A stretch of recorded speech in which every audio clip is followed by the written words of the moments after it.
Welcome, and thank you for joining me for some light reading. If you enjoyed this video, please leave a like and a comment. You can forget reality, but you can't run away from it. It has a nasty habit of existing. To Dorian, the opium den was both a place of danger and safety. Somewhere he didn't want to be known, but somewhere he could feel safe that he wasn't known. On the wharf, he was just a charming monster, a devil's bargain, a Prince Charming. He wasn't Dorian Gray. In the opium, he could escape the reality of his identity. But in the opium den, reality existed. They did not know who he was, but they knew precisely what he was. Better even than his friends. Everyone tells him he has such a good nature. Even Harry cannot imagine Dorian as a murderer.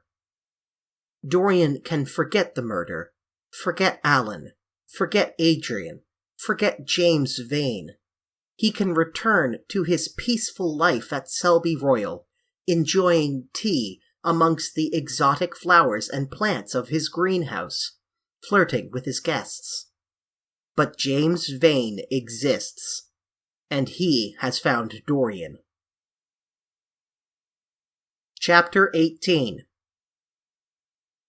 The next day, he did not leave the house, and, indeed, spent most of the time in his own room, sick with a wild terror of dying, and yet indifferent to life itself. The consciousness of being hunted, snared, tracked down, had begun to dominate him. If the tapestry did but tremble in the wind, he shook.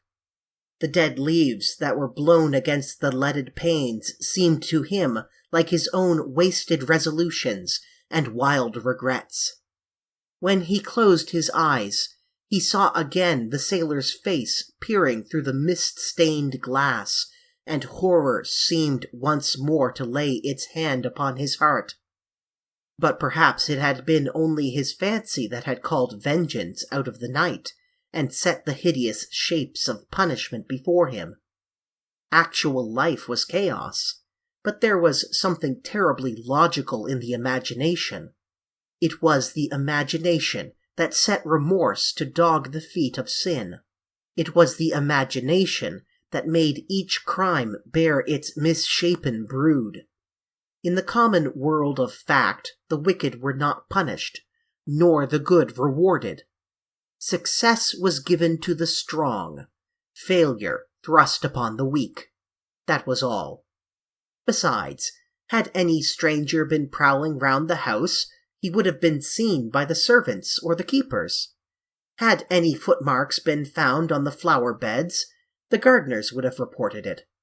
Yes, it had been merely fancy. Sybil Vane's brother had not come back to kill him. He had sailed away in his ship to founder in some winter sea. From him, at any rate, he was safe. Why, the man did not know who he was, could not know who he was.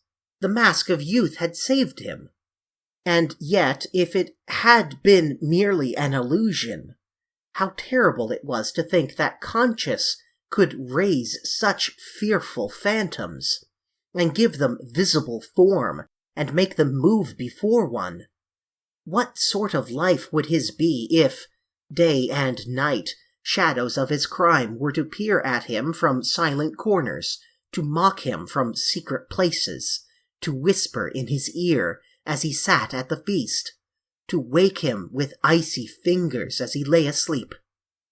As the thought crept through his brain, he grew pale with terror, and the air seemed to him to have become suddenly colder. Oh, in what wild hour of madness had he killed his friend? How ghastly the mere memory of the scene! He saw it all again. Each hideous detail came back to him with added horror. Out of the black cave of time, terrible and swathed in scarlet, rose the image of his sin.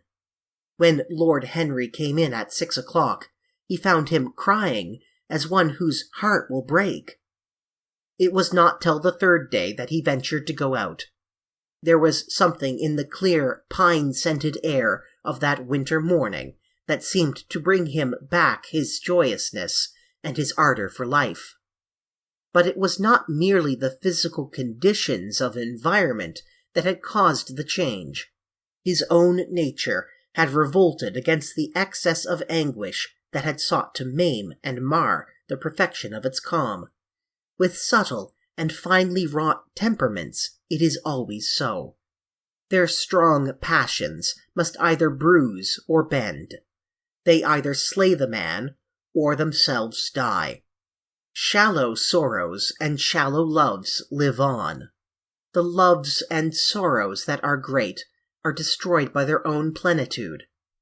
Besides, he had convinced himself that he had been the victim of a terror-stricken imagination, and looked back now on his fears with something of pity, and not a little of contempt. After breakfast, he walked with the Duchess for an hour in the garden, and then drove across the park to join the shooting party. The crisp frost lay like salt upon the grass. The sky was an inverted cup of blue metal. A thin film of ice bordered the flat, reed-grown lake. At the corner of the pine wood he caught sight of Sir Geoffrey Closton, the Duchess's brother, jerking 2 spent cartridges out of his gun. He jumped from the cart, and having told the groom to take the mare home, made his way towards his guest, through the withered bracken and rough undergrowth. "Have you had good sport, Geoffrey?" he asked. "Not very good, Dorian. I think most of the birds have gone to the open. I dare say it will be better after lunch, when we get to the new ground." Dorian strolled along by his side. The keen aromatic air, the brown and red lights that glimmered in the wood, the hoarse cries of the beaters ringing out from time to time, and the sharp snaps of the guns that followed, fascinated him and filled him with a sense of delightful freedom. He was dominated by the carelessness of happiness, by the high indifference of joy. Suddenly, from a lumpy tussock of old grass some 20 yards in front of them, with black-tipped ears erect and long hinder limbs throwing it forward, started a hare. It bolted for a thicket of alders. Sir Geoffrey put his gun to his shoulder, but there was something in the animal's grace of movement that strangely charmed Dorian Gray, and he cried out at once, "Don't shoot it, Geoffrey! Let it live!" "What nonsense, Dorian!" laughed his companion, and as the hare bounded into the thicket, he fired. There were 2 cries heard, the cry of the hare in pain, which is dreadful, the cry of a man in agony, which is worse. "Good heavens, I've hit a beater!" exclaimed Sir Geoffrey. "What an ass the man was to get in front of the guns! Stop shooting there!" he called out at the top of his voice. "A man is hurt!" The head keeper came running up with a stick in his hand. "Where, sir? Where is he?" he shouted. At the same time the firing ceased along the line. "Here," answered Sir Geoffrey angrily, hurrying towards the thicket. "Why on earth don't you keep your men back? Spoiled my shooting for the day." Dorian watched them as they plunged into the alder clump, brushing the lithe, swinging branches aside. In a few moments they emerged, dragging a body after them into the sunlight. He turned away in horror. It seemed to him that misfortune followed wherever he went. He heard Sir Geoffrey ask if the man was really dead, and the affirmative answer of the keeper. The wood seemed to him to have become suddenly alive with faces. There was the trampling of myriad feet and the low buzz of voices. A great copper-breasted pheasant came beating through the boughs overhead. After a few moments, that were to him, in his perturbed state, like endless hours of pain, he felt a hand laid on his shoulder. He started and looked round. "Dorian," said Lord Henry, "I had better tell them that the shooting is stopped for today. It would not look well to go on." "I wish it were stopped forever, Harry," he answered bitterly. "The whole thing is hideous and cruel. Is the man—" He could not finish the sentence. "I am afraid so," rejoined Lord Henry. He got the whole charge of shot in his chest. He must have died almost instantaneously. Come, let us go home." They walked side by side in the direction of the avenue for nearly 50 yards without speaking.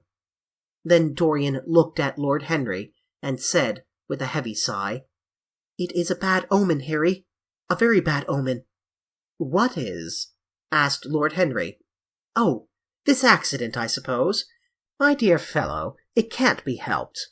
It was the man's own fault. Why did he get in front of the guns? Besides, it is nothing to us. It is rather awkward for Geoffrey, of course. It does not do to pepper beaters. It makes people think that one is a wild shot. And Geoffrey is not. He shoots very straight. But there is no use talking about the matter." Dorian shook his head. "It is a bad omen, Harry. I feel as if something horrible were going to happen to some of us.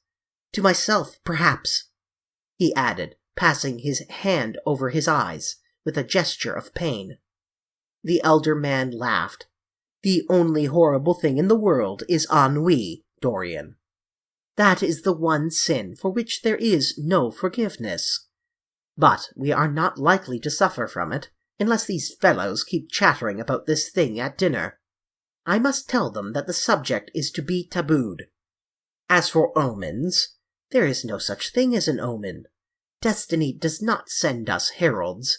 She is too wise or too cruel for that. Besides, what on earth could happen to you, Dorian? You have everything in the world that a man can want.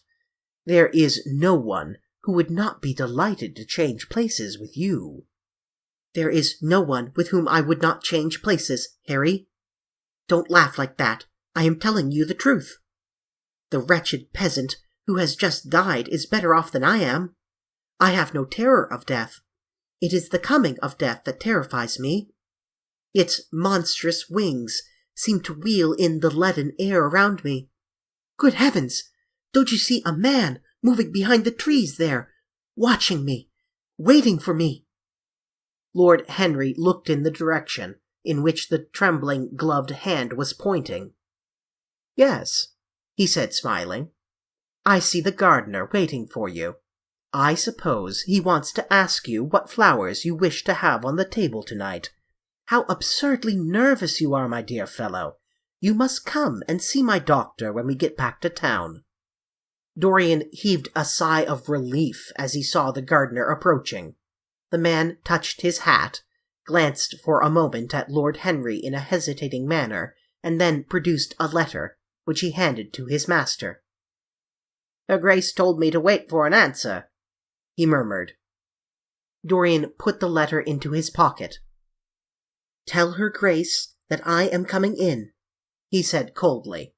The man turned round and went rapidly in the direction of the house. "How fond women are of doing dangerous things," laughed Lord Henry.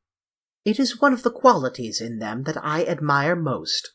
A woman will flirt with anybody in the world, as long as other people are looking on."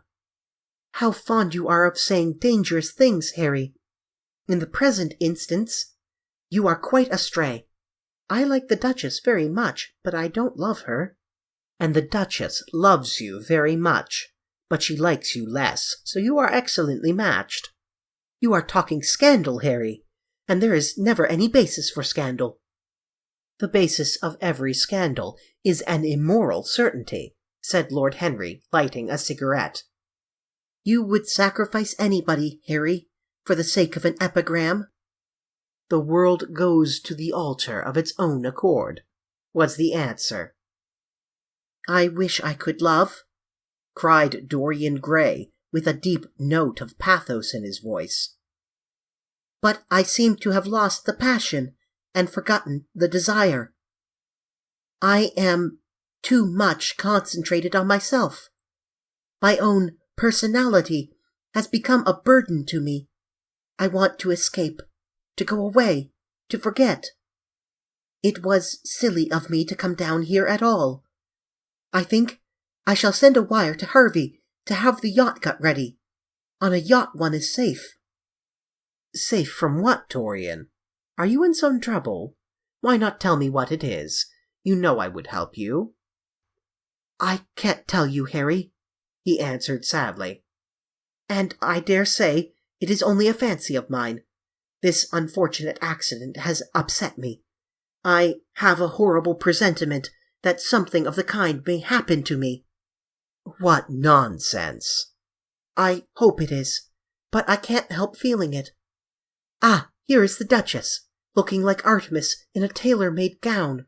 You see, we have come back, Duchess." "I have heard all about it, Mr. Gray," she answered. "Poor Geoffrey is terribly upset, and it seems that you asked him not to shoot the hare. How curious." "Yes, it was very curious. I don't know what made me say it. Some whim, I suppose. It looked like the loveliest of little live things. But I am sorry they told you about the man. It is a hideous subject." "It is an annoying subject," broke in Lord Henry. "It has no psychological value at all. Now, if Geoffrey had done the thing on purpose, how interesting he would be. I should like to know someone who had committed a real murder." "How horrid of you, Harry!" cried the Duchess. "Isn't it Mr. Gray? Harry! Mr. Gray is ill again. He is going to faint." Dorian drew himself up with an effort and smiled. "It is nothing, Duchess," he murmured. "My nerves are dreadfully out of order. That is all. I am afraid I walked too far this morning. I didn't hear what Harry said. Was it very bad? You must tell me some other time. I think I must go and lie down. You will excuse me, won't you?" They had reached the great flight of steps that led from the conservatory on to the terrace. As the glass door closed behind Dorian, Lord Henry turned and looked at the Duchess with his slumberous eyes.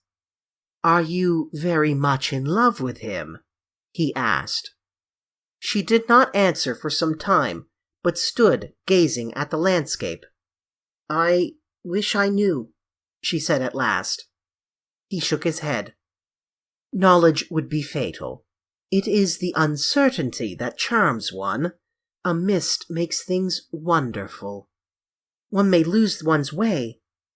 "All ways end at the same point, my dear Gladys." "What is that?" "Disillusion." "It was my debut in life," she sighed. "It came to you crowned." "I am tired of strawberry leaves." "They become you." "Only in public." "You would miss them," said Lord Henry. "I will not part with a petal." "Monmouth has ears." "Old age is dull of hearing." "Has he never been jealous?" "I wish he had been." He glanced about as if in search of something. "What are you looking for?" she inquired. "The button for your foil," he answered. "You have dropped it." She laughed. "I still have the mask." "It makes your eyes lovelier," was his reply. She laughed again. Her teeth showed like white seeds in a scarlet fruit. Upstairs in his own room, Dorian Gray was lying on a sofa, with terror in every tingling fibre of his body. Life had suddenly become too hideous a burden for him to bear. The dreadful death of the unlucky beater, shot in the thicket like a wild animal, had seemed to him to prefigure death for himself also. He had nearly swooned at what Lord Henry had said in a chance mood of cynical jesting. At 5 o'clock he rang his bell for his servant and gave him orders to pack his things for the night express to town, and to have the brougham at the door by 8:30. He was determined to not sleep another night at Selby Royal. It was an ill-omened place. Death walked there in the sunlight. The grass of the forest had been spotted with blood. Then he wrote a note to Lord Henry, telling him that he was going up to town to consult his doctor, and asking him to entertain his guests in his absence. As he was putting it into the envelope, a knock came to the door, and his valet informed him that the head-keeper wished to see him. He frowned and bit his lip. "Send him in," he muttered, after some moments' hesitation. As soon as the man entered, Dorian pulled his cheque-book out of a drawer and spread it out before him. "I suppose you have come about the unfortunate accident this morning, Thornton?" he said, taking up a pen.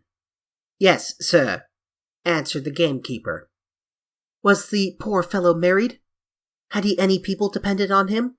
asked Dorian, looking bored. "If so, I should not like them to be left in want, and will send them any sum of money you may think necessary."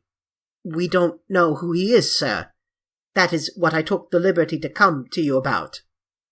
"You don't know who he is?" said Dorian listlessly. "What do you mean? Wasn't he one of your men?" "No, sir. Never saw him before. Seems like a sailor, sir." The pen dropped from Dorian Gray's hand, and he felt as if his heart had suddenly stopped beating. "A sailor?" he cried out. "Did you say a sailor?" "Yes, sir.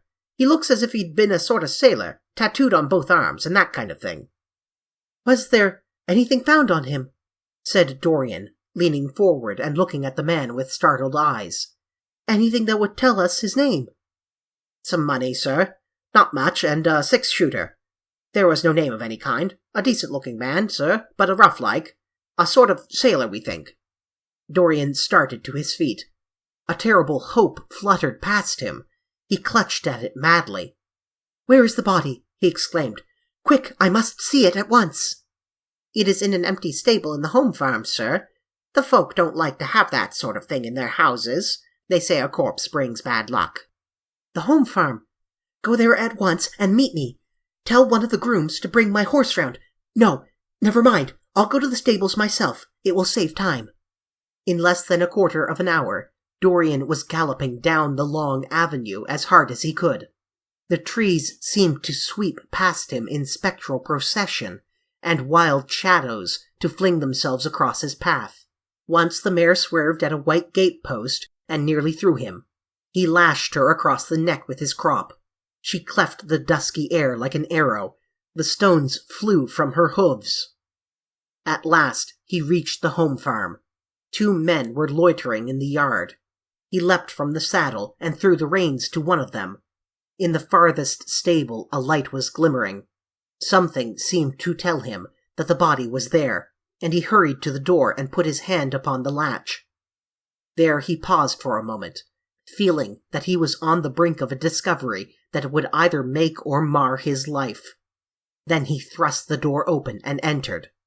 On a heap of sacking in the far corner was lying the dead body of a man dressed in a coarse shirt and a pair of blue trousers. A spotted handkerchief had been placed over his face. A coarse candle, stuck in a bottle, sputtered beside it. Dorian Gray shuddered. He felt that his could not be the hand to take the handkerchief away, and called out to one of the farm servants to come to him. "Take that thing off the face. I wish to see it," he said, clutching at the doorpost for support. When the farm servant had done so, he stepped forward. A cry of joy broke from his lips. The man who had been shot in the thicket was James Vane. He stood there for some minutes, looking at the dead body. As he rode home, his eyes were full of tears, for he knew he was safe.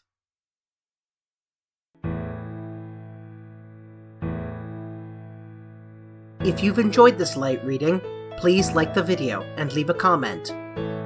And until next time, may light shine upon your path.